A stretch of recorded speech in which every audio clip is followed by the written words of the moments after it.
Hello, aspirants.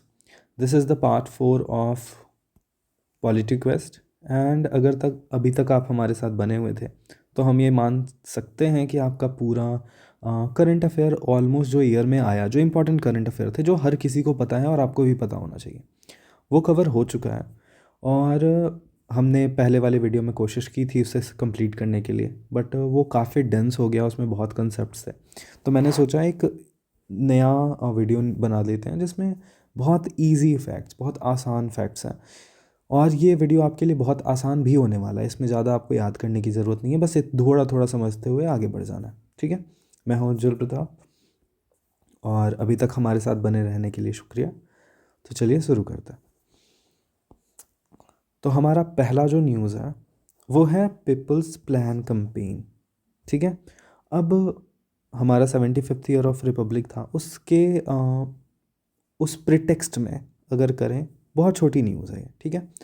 73rd and 74th constitutional amendment act को और बेहतर तरीके से पुश करने के लिए इस कैंपेन को लाया गया है, जिसमें हम कोशिश करेंगे कि हमारी ग्रास रूट डेमोक्रेसी और बेहतर हो जाए। ठीक है। मैं चाहता हूँ कि आप लक्ष्मीकांत से पंचायती राज एंड म्यूनिसिपैलिटीज़ वाले चैप्टर को पढ़ें with a special focus on the features. Features में क्या क्या, फॉर एग्ज़ाम्पल कितने टीयर गवर्नमेंट होती है, क्या उनका कंपोजिशन होता है, फिर इलेक्शन के क्या प्रोसीजर्स हैं। फॉर एग्ज़ाम्पल अगर आपको एक फैक्ट बताता हूँ मैं, आपका जब पंचायत होता है ना, तो उसका जो टेन्योर होता है for any election, after any election, वो 5 साल का होता है। ठीक है। अगर 5 साल के बीच में उसको भंग कर दिया गया तो फिर क्या, तो फिर दोबारा इलेक्शन होगी for the rest of the period. For example अगर 2020 में इलेक्शन हुआ और 2022 में ख़त्म हो गया, ये जो पंचायत बना वो ख़त्म हो गया किसी कारण से, तो 2022 में फिर से इलेक्शन होगी फॉर 2025 तक के लिए, बस 3 सालों के लिए। तो ये कुछ फैक्ट्स हैं जो आपको पता होनी चाहिए कि इलेक्शंस में क्या है, and I will recommend you to read this chapter. ठीक है। तो बस आप सिंपल याद रखोगे people plans campaign was in news, was associated with what.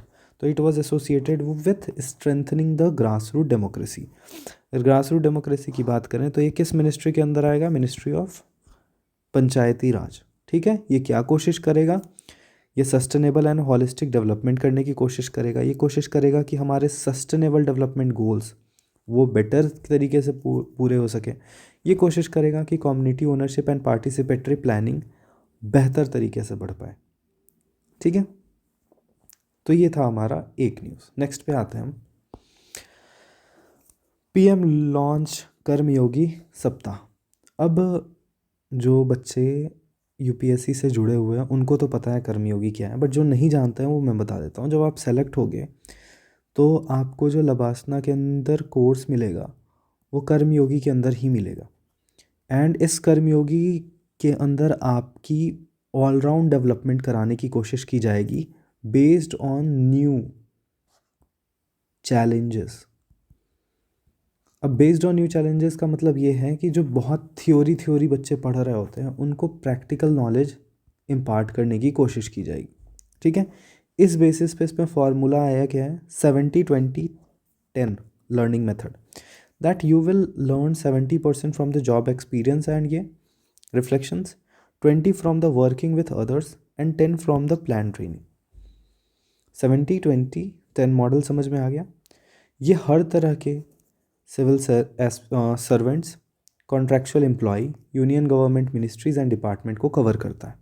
तो एक बहुत लेवल पे हमारे एडमिनिस्ट्रेशन में ओवरहॉल करने की कोशिश है ये। ठीक है। अब ये कैसे बनाया जा रहा है? तो इसको बनाने के लिए हमारे प्रधानमंत्री एक एपेक्स बॉडी को हेड करते हैं जिसको पीएम एचआर काउंसिल कहा जाता है। वो ये तय करती है कि क्या फ्रेमवर्क है, क्या नहीं है। It is the highest reporting body. ठीक है।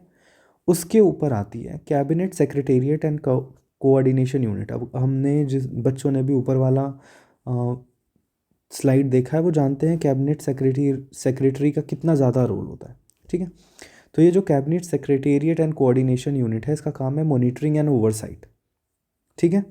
और इसको हेड कौन करते हैं? कैबिनेट सेक्रेटरी हेड करता है। अब ट्रेनिंग स्टैंडर्ड एंड सुपरविजन के लिए एक बॉडी बनाई गई है जिसको कहा गया है कैपेसिटी बिल्डिंग कमीशन, ठीक है। और ये कैपेसिटी बिल्डिंग कमीशन इंश्योर करेगी आई गॉट कर्मयोगी प्लेटफॉर्म। आप याद रखोगे इसका नाम, आई गॉट कर्मयोगी प्लेटफॉर्म। ये एक डिजिटल डैशबोर्ड है जिसमें सारे करिकुलम वगैरह इंश्योर किए जाएंगे। तो ये इसका 4 टियर स्ट्रक्चर है जो आप याद रख सकते हो, ठीक है। कम से कम एक बार आपका रेड होना चाहिए, ये इतना इम्पॉर्टेंट नहीं है बट आपका एक बार रेड होना चाहिए, ठीक है। बढ़ते हैं हम दूसरे टॉपिक की तरफ। तो school enrolment register unprecedented drop. अब यूडाइस का डेटा है, जो टीचर्स हैं वो ऑलरेडी जानते हैं यूडाइस क्या होता है। तो यूडाइस होता क्या है पहले आप ये समझ लो। पहले तो ये मिनिस्ट्री ऑफ एजुकेशन के अंदर आता है। उसके बाद यूडाइस हर स्कूल को कवर करता है, government, private and aided school. तो वो ऑप्शन बना के दे सकता है, is it only for government school? No, it is a very comprehensive thing and it covers all school. ये स्टूडेंट्स को ट्रैक करता है with respect to enrolment, drop outs, school infrastructure and teacher availability, ठीक है। ये जो UDISE आज के फॉर्म में हम देखते हैं ये इवोल्यूशन के थ्रू आया है। हम बहुत पहले से इसको कलेक्ट करते थे और लेकिन 2018 के बाद we got its more evolve form, ठीक है। ये आपको यूडाइस के बारे में एक बेसिक इन्फो पता होना चाहिए था, वो आपको पता चल गया। जो नेक्स्ट बेसिक इन्फो है वो आपको पता होना चाहिए, वो है अपार आईडी को लेके। अब अपार आईडी क्या है? बच्चों का आधार कार्ड, ठीक है। बच्चों का मतलब ये नहीं वो किड्स, बच्चों मतलब स्टूडेंट्स। स्टूडेंट्स का एक तरह से आधार कार्ड ये इंश्योर करेगा कि बच्चा अगर ट्रांसफ़र करता है स्कूल, बच्चे का करिकुलम कैसा रहा, बच्चा का परफॉर्मेंस कैसा रहा, उसकी एक ट्रैक हिस्ट्री बना ली जाए, ठीक है। तो एक लाइफ लॉन्ग एकेडमिक आइडेंटिटी बनेगी थ्रू 12 डिजिट आईडी। इसमें ये इंश्योर किया गया है कि उस बच्चे की confidentiality, consent based document sharing का ऑप्शन हो। ये फ़ायदा क्या देगा? एक एकेडमिक मोबिलिटी। अगर मुझे एक स्कूल से दूसरे स्कूल में जाना हो तो I can just transition, easily transition. If हमारी क्यूरिकुलम सेम है तो हम ईजिली ट्रांजिशन कर सकते हैं। तो ये होगा क्या? एक तरह से digital repository for strong academic records, ठीक है। आप इससे रियल टाइम एनालिटिक्स कर सकते हो, पर्सनलाइज कर सकते हो स्टडी प्लान्स। तो अपार आईडी। अब मैं आपको एक बात बताता हूँ, ये तो हम स्टूडेंट्स के बारे में पढ़ रहे थे ना। अब गवर्नमेंट ने कोशिश की है कि वो हर चीज़ को किसी ना किसी तरह से डिजिटलाइज करे, ठीक है। अब इसी तरह से उन्होंने लैंड को भी डिजिटलाइज करके एक आईडी दिया है। ये इस कंटेक्स्ट से बाहर की न्यूज़ है बट क्योंकि इसमें आपको आईडीज़ की बात हुई थी तो मैंने सोचा वो बता दूँ। अब इसका नाम क्या है? इसका उल्पिन नाम है, ULPIN। इसको क्या कहा जाता है? आधार फॉर लैंड। अब क्या है ना, ये ज़मीन से, रूरल एरिया में बहुत ज़मीन है और उसके डेटा नहीं है, उसके बारे में कोई आइडिया नहीं है। तो गवर्नमेंट ने सोचा कि इसको डिजिटलाइज़ किया जाए और डिजिटलाइज़ करके इनको एक ख़ास आईडी नंबर दे दी जाए ताकि इसकी अगर आप सेलिंग करते हो, परचेजिंग करते हो तो उसमें एक ट्रांसपेरेंसी आ जाए। और रूरल एरिया में पता ही है आपको लैंड्स को लेके कितना ज़्यादा डिस्प्यूट्स होता है, ठीक है। तो ये उल्पिन के बारे में आपको क्या याद रखना है? उल्पिन के बारे में आपको ये याद रखना है कि ULPIN is a 14 digit identity number for lands. पहला तो ये इन्फॉर्मेशन आपको याद रखना है।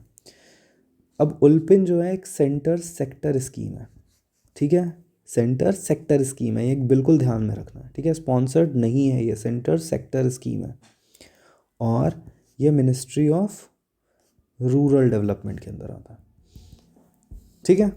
तो आपने इससे 2 इन्फॉर्मेशन पढ़ लिया। आपने अपार आईडी के बारे में जान लिया। APAR ID is 12 digit, ULPIN is 14 digit, ठीक है। आगे बढ़ते हैं। हमारा नेक्स्ट न्यूज़ है appointment of CEC and Election Commission. अब हुआ ये ना कि सुप्रीम कोर्ट में केस गया कि अगर हम फ्री एंड फेयर इलेक्शन चाहते हैं तो हमारा जो सिलेक्शन होना चाहिए ऑफ इलेक्शन कमिश्नर्स वो गवर्नमेंट के हाथों से में जो अभी पूरी पावर है उससे निकाल के एक फेयर सिलेक्शन प्रोसेस होना चाहिए। अब सुप्रीम कोर्ट ने क्या कहा कि जब तक ये फेयर इलेक्शन प्रोसेस नहीं है, हम एक कमेटी बनाएंगे जिसमें पीएम होंगे, जिसमें चीफ जस्टिस ऑफ इंडिया होंगे और लीडर ऑफ अपोजिशन होंगे। ये मिलके तय करेंगे कि इलेक्शन कमिश्नर्स कौन होंगे और चीफ इलेक्शन कमिश्नर्स कौन होंगे, जब तक कि पार्लियामेंट एक नियम नहीं बनाता है। Now here comes the catch, क्योंकि इसमें सीजेआई होंगे और एलओपी दोनों साथ होंगे, तो हो सकता है कि मतलब ये काफ़ी प्रिजुडाइज बात हो सकती है, प्रिजम्पशन बेस्ड बात हो सकती है। But there was a presumption that government do not want कि जुडिशियरी का इंटरवेंशन हो in process of selection of election commissioner. ठीक है, तो पार्लियामेंट ने एक एक्ट लाया। ठीक है, लेट मी रेज इट ताकि आपको मैं और बेटर समझा सकूं। हाँ, तो पार्लियामेंट ने एक एक्ट लाया, उसके तहत उसने सिलेक्शन प्रोसेस को चेंज कर दिया। जो पहले selection process SC directed selection process था, उसमें कौन थे? पीएम थे, सीजेआई थे और लीडर ऑफ अपोजिशन थे। ठीक है, अब उसको उसने चेंज करके क्या कर दिया, उसने बोला कि अब सिलेक्शन कमेटी जो होगा उसमें 3 लोग होंगे, prime minister, leader of opposition. CJI के जगह उन्होंने क्या बोला कि यूनियन कैबिनेट मिनिस्टर। तो जो हमारे प्रधानमंत्री और कैबिनेट है उनकी, उन्हीं में से एक कैबिनेट मिनिस्टर होगा। ठीक है, अब ये कैसे तय करेंगे कि कौन बनेगा? ये तय करेंगे एक नेम लिस्ट ऑफ नेम से, जो उनको देगी कौन? सर्च कमेटी देगी। और सर्च कमेटी क्या करेगी? जितने भी सेक्रेटरीज, एलिजिबल सेक्रेटरीज हैं इंडिया में, उनको ट्रेस करेगी और उनके नाम को, कि जो इलेक्शन कमिश्नर्स या चीफ इलेक्शन कमिश्नर्स बनने लायक हैं, उनको एक नाम का लिस्ट बनाएगी। और वो सर्च कमेटी फिर किसको देगी? सिलेक्शन कमेटी को, कि ये लिस्ट है, आप इसमें तय कर लीजिए। क्या ये जो सर्च कमेटी लिस्ट देगी उन्हीं में से तय करना मैंडेटरी है? बिल्कुल नहीं। ये सिलेक्शन कमेटी चाहे तो कोई और भी कर सकती है। अब इसमें आप एक चीज़ समझ रहे होगे, यूसीएम है, that is a part of government. Further ये सिलेक्शन कमेटी किसी और को भी सेलेक्ट कर सकती है। जी हाँ, यही इसका लूप होल है और इसी वजह से अभी सुप्रीम कोर्ट में इसके खिलाफ फिर केस किया गया है कि आपने फ्री एंड फेयर इलेक्शन के लिए जो प्रोसेस तय किया, उसको वापस से उन्होंने वापस वही पहले वाले स्टेटस क्वो पे ले आया। ठीक है, तो फिलहाल तो अभी ये है, जब तक अब देखते हैं हम कोर्ट केस में क्या होता है। बट आपको ये याद रखना है कि अब जो प्रोसेस ऑफ इलेक्शन कमिश्नर है वो क्या है।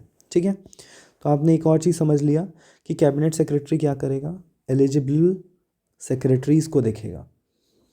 तो the minimum qualification for become the election commissioner is secretary. ठीक है, इसकी salary and term and condition supreme court के जज जैसी ही होगी। ये इम्पीच आज भी अभी भी सुप्रीम कोर्ट के जज जैसा ही होगा। जो ईसीज हैं, ईसी को रिमूव करने के लिए, चीफ इलेक्शन कमिश्नर को रिमूव करने के लिए सुप्रीम कोर्ट के जज का प्रोसीजर होता है। बट ईसीज को रिमूव करने के लिए आपको सीईसी के रिकमेंडेशन की ज़रूरत होती है। ये कैच है, ये याद रखिएगा। ठीक है, 3 बॉडी मेंबर है ये हमारा इलेक्शन कमीशन, एक चीफ इलेक्शन कमिश्नर, फिर इलेक्शन कमिश्नर्स, 2 इलेक्शन कमिश्नर्स। ठीक है, तो ये 2 इलेक्शन कमिश्नर्स को रिमूव करने के लिए चीफ इलेक्शन कमिश्नर की रिकमेंडेशन चाहिए होती है। ठीक है, अब क्या इलेक्शंस फ्री फेयर हो, उसके लिए हमें पहले से कोई कमेटी बैठी गई थी। तो 2 कमेटी है, जिसमें से एक का नाम आपको हमेशा पता होना चाहिए, दिनेश गोस्वामी कमेटी। ये आप नाम नहीं भूल सकते हो, ये बहुत इंपॉर्टेंट कमेटी है। इवन जब आप डिफेक्शन पढ़ोगे ना 10th शेड्यूल, उसमें भी इनका नाम आपको देखने को मिलेगा। ठीक है, नेक्स्ट न्यूज़ पे आता है telecommunication act, new interception rules 2024। अब हमारा देश डिजिटलाइज हो रहा है। ठीक है, अब डिजिटलाइज होने के लिए हमारे पास जो पहले एक्ट था, that was a telegraph act, और वो बहुत पुराना है। ठीक है, अब गवर्नमेंट को लगा कि आज के चैलेंजेस को पूरा करने के लिए हमें न्यू एक्ट की ज़रूरत है, जो एक कॉम्प्रिहेंसिव फ्रेमवर्क प्रोवाइड कर सके। Of what? Comprehensive framework for inclusion, security, growth and responsiveness, कि ये चारों चीज़ उससे कवर हो जाए। ठीक है, तो इसके लिए इन्होंने लाया टेलीकम्युनिकेशन एक्ट 2023। समझ गए? अब इसके फीचर्स को समझो। अब इसमें सबसे पहला फीचर है कि ये ईज़ ऑफ डूइंग बिजनेस को सपोर्ट करता है। ये डिफाइन करता है कि व्हाट इज़ अ डिजिटल और टेलीकम्युनिकेशन थिंग्स और एपरेटस। तो वो क्लियर आइडिया दे देता है, किसी भी तरह का क्या अब नहीं है, किसी भी तरह का एम्बिग्विटी नहीं है। ठीक है, अब दूसरा कंसेप्ट समझो, auction with respect to spectrum. अब हम जहाँ पे रहते हैं ना, ये जिस कंट्री में रहते हैं उस कंट्री में ना बस लैंड वाटर और यहाँ के इन्वायरमेंट रिसोर्सेज ही गवर्नमेंट ओन नहीं करती है। यहाँ पे जितना एयर है और उस एयर में जितना वेव्स हैं उसको भी गवर्नमेंट ओन करती है। अब क्या होता है, ये रेडियो टावर है, ठीक है, और यहाँ पे दूसरा रेडियो टावर है। अब इस रेडियो टावर से इस रेडियो टावर पे फ्रीक्वेंसीज़ के रूप में वेव्स भेजी जाएंगी। अब ये फ्रीक्वेंसी जिस फ्रीक्वेंसी की होगी उसको भी गवर्नमेंट ओन करती है। मतलब क्या कि आप एवे कोई वेव नहीं भेज सकते हो, you need to buy that frequency and you need to make your devices of that frequency only to send that वो। अब इस फ्रीक्वेंसी के लिए क्या होता है, इस फ्रीक्वेंसी के लिए ऑक्शन लगती है। अब मैं बोलूँ कि यार जो आप वाईफाई घर पे यूज़ करते हो वो गवर्नमेंट यूज़ करती है, नहीं, वाईफाई बहुत लो फ्रीक्वेंसी है, उसको गवर्नमेंट ने फ्री कर रखा है। हाँ वो ओन करती है बट गवर्नमेंट ने उसको फ्री कर रखा है। लेकिन जो तुम मोबाइल यूज़ करते हो, क्या उसको गवर्नमेंट ने फ्री कर रखा है? नहीं, उसके लिए टेलीकॉम कंपनीज़ को चार्ज देना पड़ता है कि हम इस फ्रीक्वेंसी पे ऑपरेट कर रहे हैं, और तो टेलीकॉम कंपनी तुमसे पैसे लेती है और फिर वो पैसे गवर्नमेंट को देती है, उसमें से उनका जो चार्ज बनता है। क्लियर? इसके लिए प्रॉपर ट्रांसपेरेंट ऑक्शन की वो लाई गई। आपने सुना होगा 2G स्पेक्ट्रम घोटाला वगैरह वगैरह, तो उसको और बेटर वे में डील करने के लिए स्पेक्ट्रम ऑक्शंस को बेटर करता है ये एक्ट। ठीक है, तीसरा राइट ऑफ वे फ्रेमवर्क। अब क्या है, इसको समझो कि ये तुम्हारा घर है, इसके ऊपर से यहाँ से तार जानी है, वायर जानी है, तो तुम बोलोगे कि नहीं हम नहीं देना चाहते हैं वायर, बट ये काफ़ी इसेंशियल वायर है। तो गवर्नमेंट ने इसके लिए प्राइवेट और पब्लिक लैंड पे अपने वायर्स को ले जाने के लिए right two of way framework introduce किया है, जिसमें गवर्नमेंट आपको एक कंसेशन देगी, गवर्नमेंट आपसे लीज़ ले सकती है, लीज़ पे बात कर सकती है, गवर्नमेंट आपसे वेरियस मेथड्स बताए गए हैं कि कैसे वो राइट ऑफ वे आपसे लेगी। ठीक है, आपके लिए इतना ही इंपॉर्टेंट है जानना। चौथा, कॉमन डक्ट्स। अब आपने रोड पे देखा होगा, रोड पे क्या होता है, रोड पे पहले एक चीज़ के लिए तार वायर बिछाई जाती है, फिर दूसरी के लिए। इन्होंने क्या बोला कि just put a wire, simple wire, common duct wire, और फिर अगर किसी को लेना है तो they can just subscribe to, कि हमें ये एक जगह पे वहाँ पे आप उसको सब्सक्राइब करो कि मुझे इस वायर की ज़रूरत है, मुझे ये काम के लिए वायर चाहिए, and you can just subscribe to it and we will offer that. तो गवर्नमेंट को हर बार रोड तोड़ने और बनाने की ज़रूरत नहीं पड़ेगी। ठीक है, चौथा, प्रोटेक्शन ऑफ यूज़र। अब प्रोटेक्शन ऑफ यूज़र क्या है कि आपको जो स्कैम कॉल्स आते हैं उसको रोकने के लिए भी गवर्नमेंट ने प्रोसीजर इस बार बनाया है कि आप ऐसे ही कोई भी कॉमर्शियल कंपनी आपकी डेटा को दूर नहीं कर सकती है। So much so that do not disturb का ऑप्शन आ रहा है कि आप वो बोल सकते हो कि कॉमर्शियल कंपनी किसी भी इस तरह से टेली कम्युनिकेशन वाले टेली एड्स वालों को आपका डेटा नहीं देगी। ठीक है, लास्ट इज़ डिजिटल भारत निधि। अब डिजिटल भारत निधि क्या है ये समझो। ये एक तरह से एक फ़ंड बनाया गया है जो फंड करेगा किसको, कनेक्टिविटी इन रूरल एरियाज़ को, उसको बेटर करने के लिए ये आया है। ये पहले से ऑलरेडी एग्जिस्ट करता था, उसको यूज़ ऑफ करते थे, और उसके नाम को चेंज कर दिया गया है और इसके प्रोसीजर को चेंज कर दिया गया है। अब ये समझो, जो रिवेन्यूज़ आती है ना टेलीकॉम ऑपरेटर से, कुछ खास रिवेन्यूज़ होती हैं वो, उसको कंसोलिडेटेड फंड ऑफ इंडिया में भेज दिया जाएगा। पहले कंसोलिडेटेड फंड ऑफ इंडिया से गवर्नमेंट फिर उसको निकालेगी और एक पार्टिकुलर फंड डिजिटल भारत निधि में भेजेगी, जिसके थ्रू वो फिर फंड करेगी digital infrastructure in rural area. तो हमने क्या क्या पढ़ा? हमने पढ़ा कि ईज़ ऑफ डूइंग बिजनेस, जिसमें क्या गवर्नमेंट ने डिफ़ाइन किया है कि डिजिटल टेलीकम्युनिकेशन क्या होती है, तो एम्बिग्विटी ख़त्म की। दूसरा हमने ऑक्शन वाला फ्रेमवर्क पढ़ा, फिर हमने राइट ऑफ वे फ्रेमवर्क पढ़ा, फिर हमने कॉमन डक्ट फ्रेमवर्क पढ़ा, फिर हमने प्रोटेक्शन ऑफ यूज़र्स के बारे में पढ़ा और डिजिटल भारत निधि के बारे में पढ़ा। अब ज़रूरी नहीं है, बट मैं आपको बता देता हूँ, इसमें लोग कंटेस्ट कर रहे हैं अबाउट ये कि इसमें जो रूल्स बनाने के प्रोसीजर्स हैं ना, वो काफ़ी डेलीगेटेड लेजिस्लेशन को दे दिया है। उन्होंने फ्रेमवर्क तो बना दिया है, बट उसके रूल्स के लिए एग्जीक्यूटिव्स को ज़्यादा पावर दे दी गई है। ये पहला न्यूज़ था। अब दूसरा न्यूज़ पे आते हैं, इंटरसेप्शन रूल्स। अब इंटरसेप्शन रूल क्या होता है? सबसे पहले इसको समझो आप। क्या कोई भी एग्जीक्यूटिव आपका फ़ोन टैप कर सकता है? नहीं, नहीं कर सकता है। राइट टू प्राइवेसी के अंदर जो आर्टिकल 21 में है, आपका ये हक है कि आपकी फ़ोन टैपिंग विदाउट किसी भी ऐसे ही कारण से ना की जा सके। ठीक है? क्या आपके मैसेजेस को देखा जा सकता है? इसके लिए गवर्नमेंट ने एक प्रोसीजर बना दिया है। ठीक है?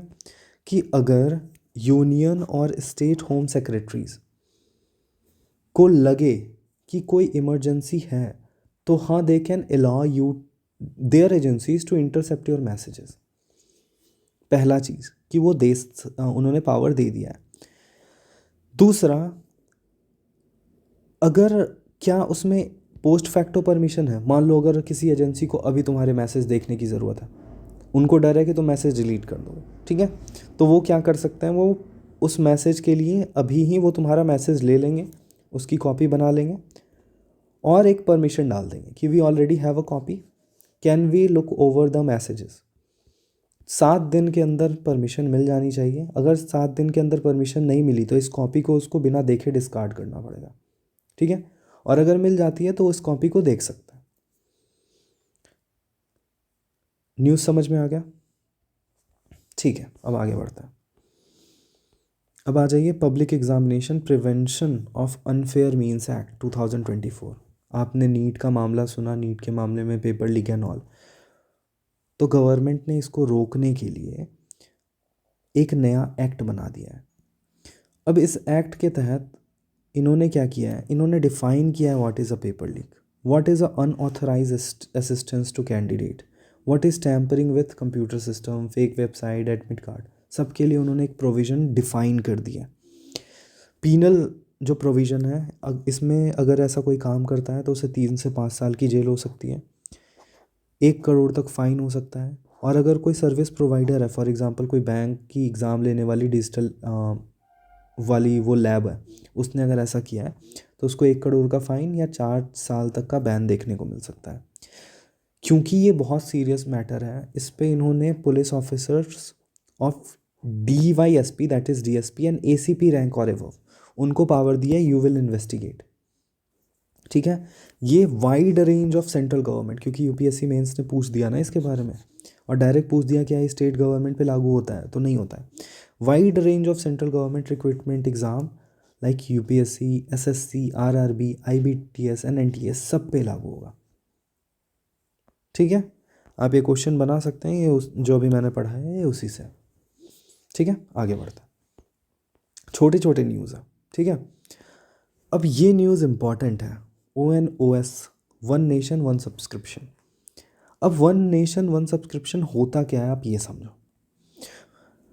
आप जब कॉलेज में होंगे तो आपको ये पता होगा कि आपको बहुत वेरियस जर्नल्स पढ़ना होता होगा, ठीक है, कभी ऑक्सफोर्ड का, कभी पेंगुइन का एंड एट्सेट्रा एट्सेट्रा। ठीक है, उसके लिए आपको हर बार नई चीज़ें खरीदनी पड़ती होंगी।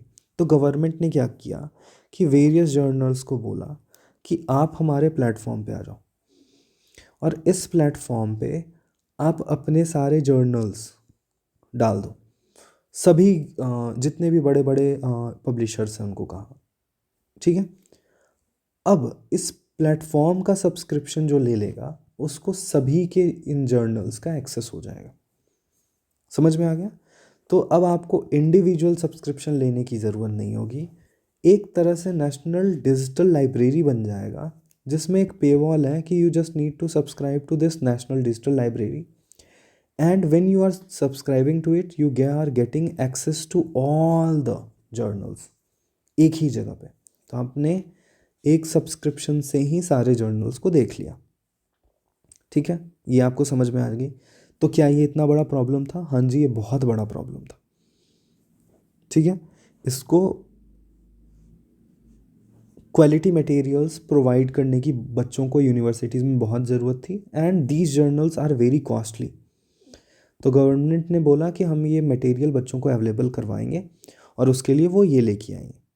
ठीक है, अब इसको 3-4 फेजेज़ में इम्प्लीमेंट करना है। ये इन्फॉर्मेशन आपके काम की नहीं है, बस ये समझ लो कि पहले ये सभी जर्नल को कंसोलिडेट करेंगे, फिर ये प्राइवेट को देंगे एक्सेस, प्राइवेट इंस्टीट्यूट्स को भी देंगे, टियर 1, टियर 2, टियर 3 सारे यूनिवर्सिटीज़ को मिलेगा इसका एक्सेस, यूनिवर्सल एक्सेस मिलेगा वाया पब्लिक लाइब्रेरी। ठीक है, अब गवर्नमेंट ने 150 करोड़ आर्टिकल प्रोसेसिंग चार्ज के लिए अलग हटा दिया है for gold open access journals, जो बहुत रईस वाले जर्नल्स होते हैं ना, उनके लिए। और उन्होंने बोला है कि हम इंडियन रिसर्चर्स से थोड़ा नेगोशिएट भी करेंगे ओपन एक्सेस के लिए। ठीक है, तो ये इसकी न्यूज़ है। इसको कोऑर्डिनेट कौन करेगा? इसको कोऑर्डिनेट करेगा इंफॉर्मेशन एंड लाइब्रेरी नेटवर्क। ये एक ऑटोनमस इंटर यूनिवर्सिटी सेंटर है, यूजीसी के अंदर काम करती है। ये सारी चीज़ें किसके अंदर आएंगी? मिनिस्ट्री ऑफ एजुकेशन के अंदर आएंगी। ठीक है, तो वन नेशन वन सब्सक्रिप्शन आप समझ गए। हम आगे बढ़ते हैं। ठीक है, अब गवर्नमेंट ने नई पेंशन स्कीम लाई है। ठीक है, इसको आसान से समझते हैं, इसमें ज़्यादा चीज़ें आपको समझने लायक है नहीं, बट आपको कुछ चीज़ें हैं जो बिल्कुल पता होनी चाहिए। ठीक है, तो सबसे पहला जो फैक्ट है जो आपको पता होना चाहिए, इंडिया में पेंशन को कौन रेगुलेट करता है? तो इंडिया में पेंशन को कौन रेगुलेट करता है? PFRDA। PFRDA ये पता होना चाहिए आपको। इसका नाम क्या है? Pension fund regulatory and development authority of India. कैसी बॉडी है ये? स्टैट्यूटरी बॉडी है। सेम नेम से एक एक्ट है 2013 का। ठीक है, तो ये उस इंडिया में सभी पेंशन्स स्कीम को कौन देखती है? PFRDA, सबसे पहला फैक्ट। ठीक है, और ये किसको देखता है? ये NPS को देखता था।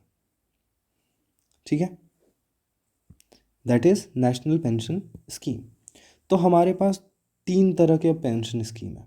सबसे पहले ओल्ड पेंशन स्कीम, फिर NPS 2004 के बाद आई, और उसके बाद UPS, that is unified pension scheme. 3 तरह की स्कीम अब हम जान चुके हैं।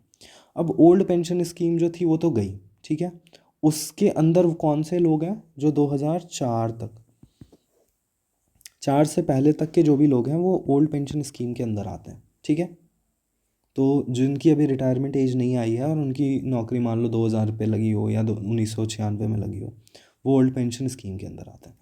जिनकी नौकरी 2004 के बाद हुई वो नेशनल पेंशन स्कीम के अंदर आते हैं, and now they have access for this unified pension scheme. उनके पास दोनों स्कीम के ऑप्शन है। ठीक है, अब UPS क्योंकि न्यूज़ में है तो हम UPS को समझते हैं।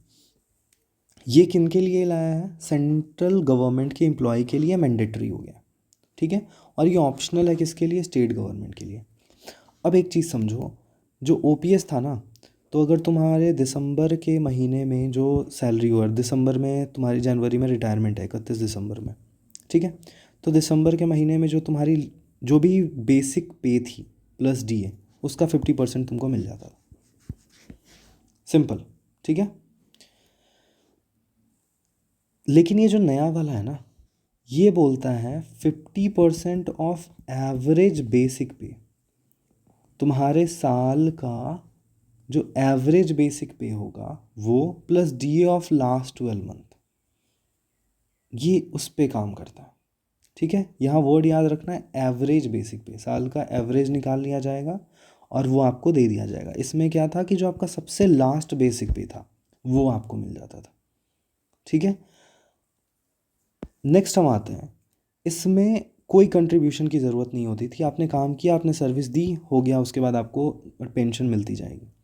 इसमें क्या है, जब आप काम कर भी रहे होगे, फॉर एग्जांपल अभी आप एंट्री करते हो, ठीक है, तो 10% आप दोगे, 18.5% गवर्नमेंट देगा।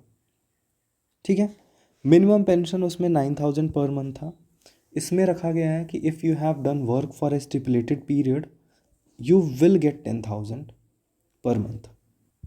और वो मिनिमम स्टिपुलेटेड पीरियड कितना है कि अगर आपने 10 साल काम किया है तो आपको 10 साल के बाद इतना तो मिल जाएगा। ठीक है।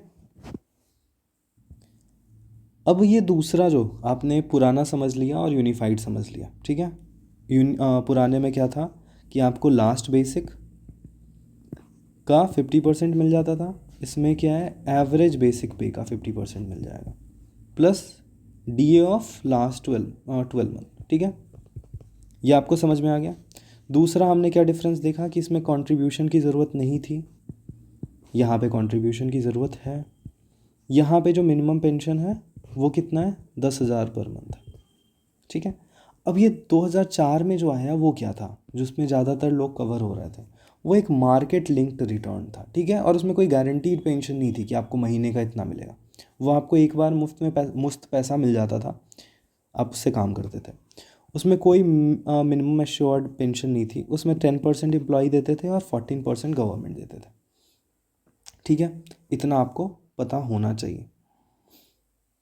ठीक है, नेक्स्ट न्यूज़ की तरफ आगे बढ़ते हैं, और ये छोटे छोटे न्यूज़ हैं। ठीक है, तो इसमें क्या है कि पहले जो हमारा रेलवे बोर्ड था, railway board was not a kind of statutory body nor it was a constitutional body, किसी तरह का बोर्ड नहीं है। ये सभी जो इंपॉर्टेंट रेलवे डिसीजंस होते हैं वो ये देखता है, मिनिस्ट्री ऑफ रेलवे के अंदर आता है। ठीक है, इसको एक स्टैट्यूटरी पावर देने की कोशिश की जा रही है थ्रू एक्ट, कि इसके फंक्शन को और डिलीनिएट किया जा सके, इसके फंक्शन को और डिफाइन किया जा सके और इसको और पावर दिया जा सके, ताकि ये न्यू इंडिया का न्यू रेलवे की तरह को और अग्रसर कर सके। अभी सतीश कुमार ने इसका एज अ चार्ज लिया है, रेलवे बोर्ड चेयरमैन अब सतीश कुमार। ठीक है, नेक्स्ट आते हैं, नेशनल कांग्रेस पार्टी में स्प्लिट होता है। ठीक है, अब ये जो स्प्लिट है वो थोड़ा कंट्रोवर्शियल स्प्लिट था। ये कहा गया था कि ये डिफेक्शन जो है वो कराई गई है एक तरह से। ठीक है, एनसीपी पहले कांग्रेस के साथ मिलके गवर्नमेंट में बनाई हुई थी महाराष्ट्र में, तो हुआ क्या, ये एनसीपी दो हिस्सों में टूट गई, और एक हिस्सा जो हुआ उसने फिर किसको सपोर्ट कर दिया, बीजेपी को सपोर्ट किया, और फिर दे फॉर्म द गवर्नमेंट। तो ये कहना था कि ये जो बाइफरकेशन हुआ है इसमें कौन सी ओरिजिनल एनसीपी है ये कैसे पता चलेगा, ओरिजिनल ये वाली है या ये वाली है, किसको हम एनसीपी मानेंगे। इसके लिए सुप्रीम कोर्ट ने सादिक अली वर्सेस ईसीआई 1971 का केस में 3 टेस्ट फार्मूला दिया है। ठीक है, अब ये 3 टेस्ट फार्मूला क्या है कि कौन सा फैक्शन है जो लेजिटिमेट है वो क्या है। अब इसमें क्या है कि जो पार्टी होगी उसके एम्स एंड ऑब्जेक्टिव को देखा जाएगा, उसके पार्टी कॉन्स्टिट्यूशन को देखा जाएगा कि क्या वो इनर डेमोक्रेसी रिफ्लेक्ट करती है, और ये देखा जाएगा कि मेजोरिटी किसके पास है। फॉर एग्जांपल एनसीपी में मान लो एक हाइपोथेटिकल नंबर लेते हैं 60 थी, 20 इधर आ गई, 40 इधर चली गई, तो 40 वाले को कंसिडर किया जा सकता है कि it would be the original fraction.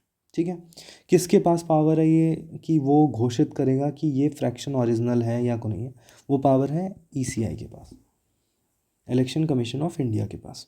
ठीक है, दूसरा न्यूज़ ये हो गया।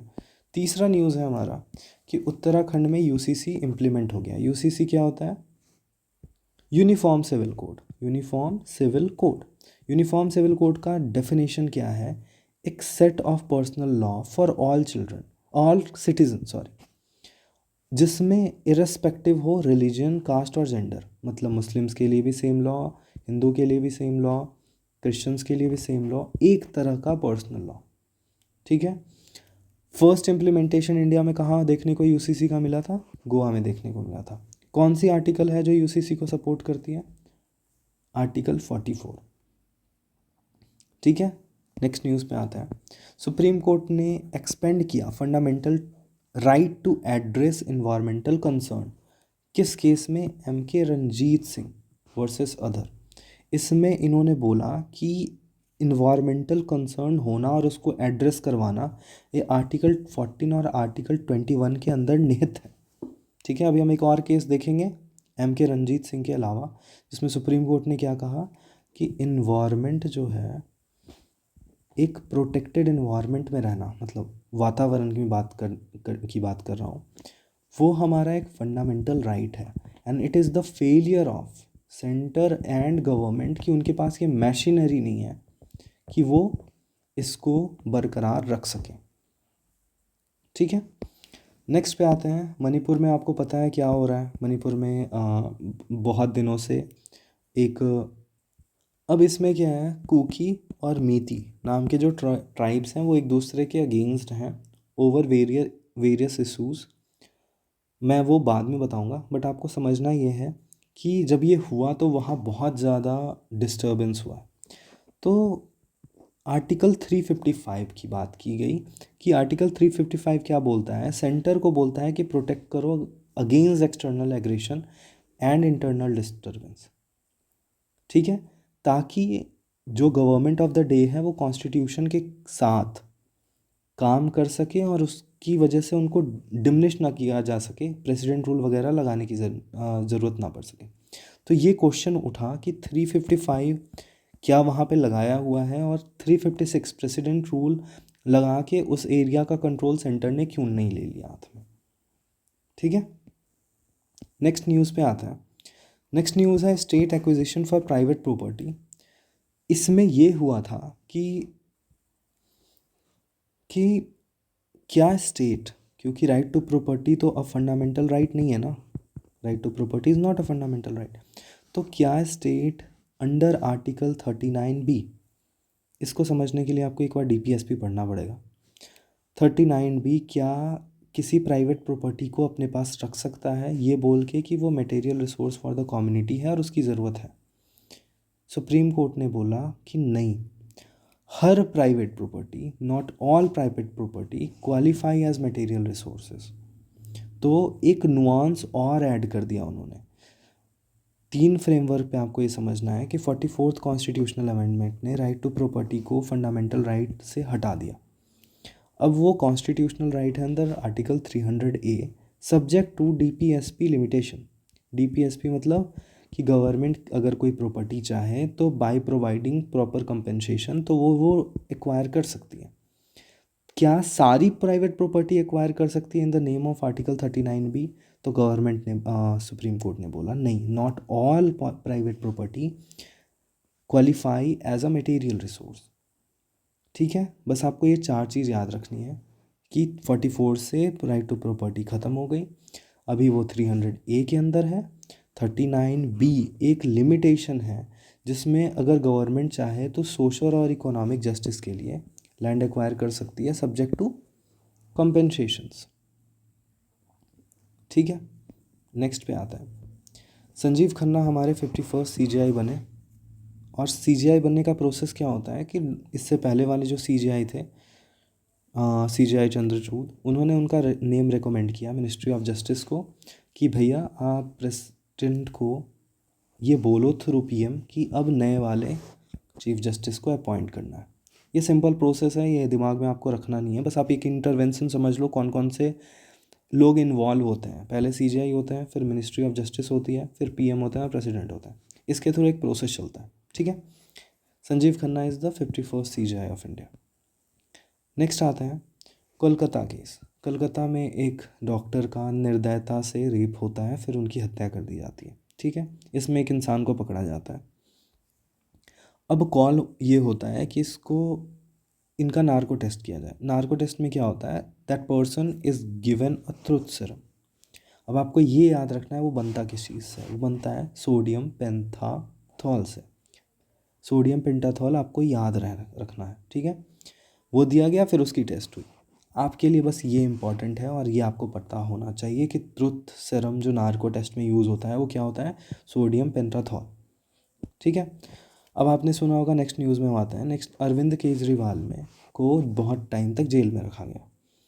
अरविंद केजरीवाल के वकील ने ये दलील दी कि right to silent during interrogation is a fundamental right.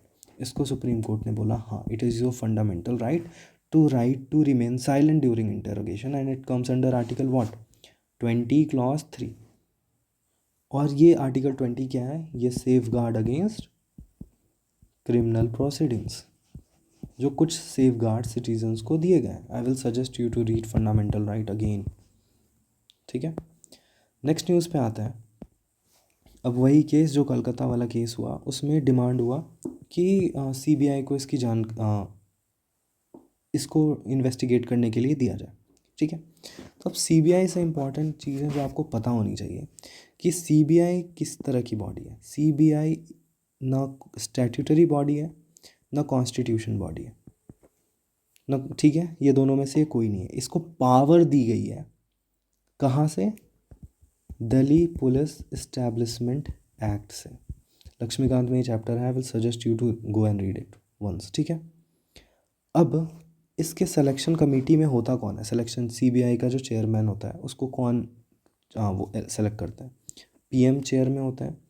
CGI या एससी जज और लीडर ऑफ अपोजिशन। ये सेम चीज़ आपको कहाँ देखने को मिला था? ये देखने को मिला था सीईसी के बारे में, जो सुप्रीम कोर्ट ने एक पैनल बनाया था, वो यही होने वाला था, जिसको गवर्नमेंट ने चेंज करके क्या कर दिया? पीएम, यूनियन कैबिनेट मिनिस्टर और लीडर ऑफ अपोजिशन। ठीक है, तो इस सिलेक्शन कमेटी में पीएम होते हैं, सीजीआई होते हैं और लीडर ऑफ अपोजिशन होता है लोकसभा के। डायरेक्टर जो होता है वो अपॉइंट होता है 2 ईयर के लिए और उनको एक्सटेंशन भी दिया जाता है। ठीक है, लेकिन इसके डायरेक्टर को अपॉइंट करने के लिए एक कंडीशन सुप्रीम कोर्ट ने लगाई। ये लगाई कि किसी भी आदमी को रिटायर जिसकी 6 मंथ से ज़्यादा हो रिटायरमेंट पीरियड, ये नहीं कि वो रिटायर करने में उसको 1 महीने हैं और उसको आपने सीबीआई का डायरेक्टर बना दिया, नहीं, उसको 6 महीने एटलीस्ट होने चाहिए रिटायरमेंट में, तो आप उसको एक डायरेक्टर बना सकते हो। ठीक है, तीसरी चीज़, क्या सीबीआई कहीं पे भी जाके इन्वेस्टिगेट कर सकता है? नहीं, नहीं कर सकता है। उसको हर स्टेट से एक जनरल कंसेंट लेना पड़ता है इन्वेस्टिगेशन के लिए, कि मुझे इस केस के लिए आपके यहाँ इन्वेस्टिगेट करना है, क्या मैं आके आपके कर सकता हूँ? Then it will take a general consent. West Bengal ने जब सेंटर वर्सेस स्टेट हुआ ना, मोदी जी वर्सेस ममता दी, तो उन्होंने क्या किया? ये जनरल कंसेंट वापस ले लिया कि आप हमारे चीज़ों में इंटरफेयर नहीं कर सकते। स्टेट के पास पावर है वो जनरल कंसेंट। तो फिर आप बोलोगे कि सीबीआई के केस में कैसे? Supreme court, high court CBI को डायरेक्ट कर सकती है कि इस केस में जाके देखो उस जगह पे, वहाँ पे कोई भी बस नहीं चलेगा स्टेट का, विन सुप्रीम कोर्ट और हाई कोर्ट डायरेक्टेड। ठीक है, नेक्स्ट आता है, आपने बहुत चीज़ें सुनी होगी कि इलीगल इंक्रोचमेंट होती है। ठीक है, तो इलीगल इंक्रोचमेंट को कैसे देखने, हमारे पास एक क्या पर्सपेक्टिव होना चाहिए इलीगल इंक्रोचमेंट को देखने का, वो सुप्रीम कोर्ट ने दिया। सुप्रीम कोर्ट ने कहा कि right to shelter is a fundamental right.